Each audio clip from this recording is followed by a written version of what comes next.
town of Pisa will astound you with its history and beauty. From on high it looks like a giant open-air museum, a canvas on which, over the centuries, human genius has created works that are unique in the world, like the Leaning Tower. The most famous and cherished bell tower in the world is 56 meters tall. That leaning, now moderated somewhat by experts who work to safeguard the tower's stability, make it a truly exceptional sight. Its construction began in 1173, but due to land subsidence, the tower wasn't completed until the mid-14th century. The tower is not just a symbol of the town, but also an icon of our country in the world, an unmissable destination for all tourists who come to Italy. The Leaning Tower also makes a good starting point for exploring this art-filled town, with its splendid white marble, medieval lanes and wide piazzas. The tower casts its shadow over, for example, the cathedral, a Pisa Romanesque masterpiece.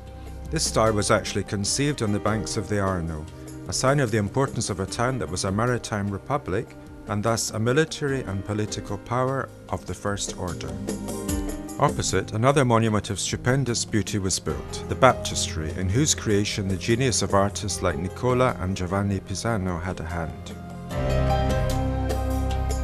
But in discussing the wonders of the so-called Square of Miracles, we cannot forget the charming monumental churchyard, repository of countless masterpieces, the Sinopia and Cathedral museums, nor the long stretches of medieval walls.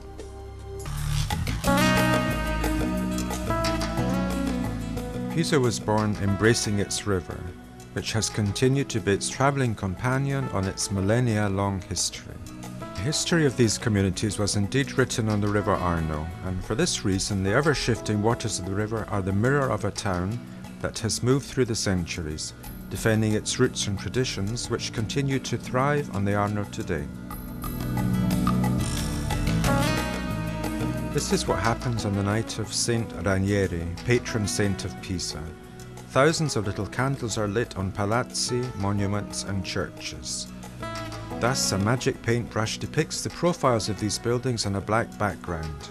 The river does the rest, reflecting dreamlike images, making this event a truly magic occasion.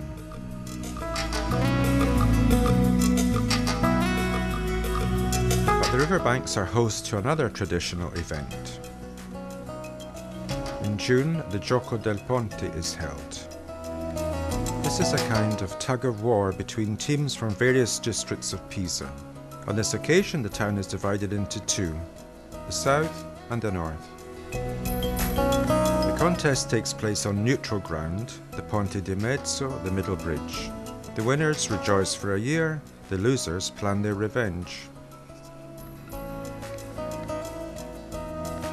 Other exciting events are also held on the river, such as the San Ranieri Regatta, and every 4 years, the historical regatta of the maritime republics.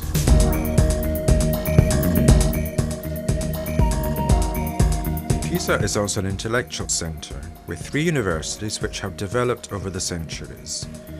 This town also witnessed the birth of 2 of the most important scientists in history. Leonardo da Pisa, known as Fibonacci, who brought mathematics and Indo-Arabic numerals to the West, and Galileo Galilei, physicist, astronomer, and inspirer of modern experimental methods. To this great scientist dedicated also the town's airport, an international airport in constant growth, one of the gates of access, along with a historic railway line, to the masterpieces of this area, rich in historical and natural gems. Now also accessible by river on the Navicello Canal.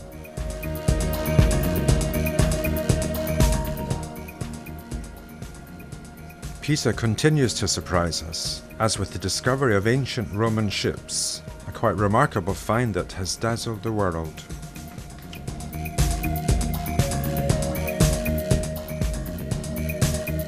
Coming back to the streets of Pisa, one realizes that this town welcomes and enchants you with its beauties, which are often imbued with the deepest humanism.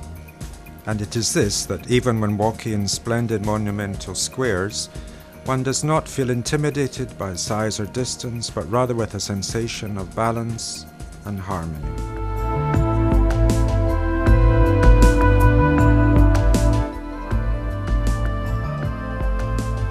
A town then that embraces you and involves you, as will its delicious food.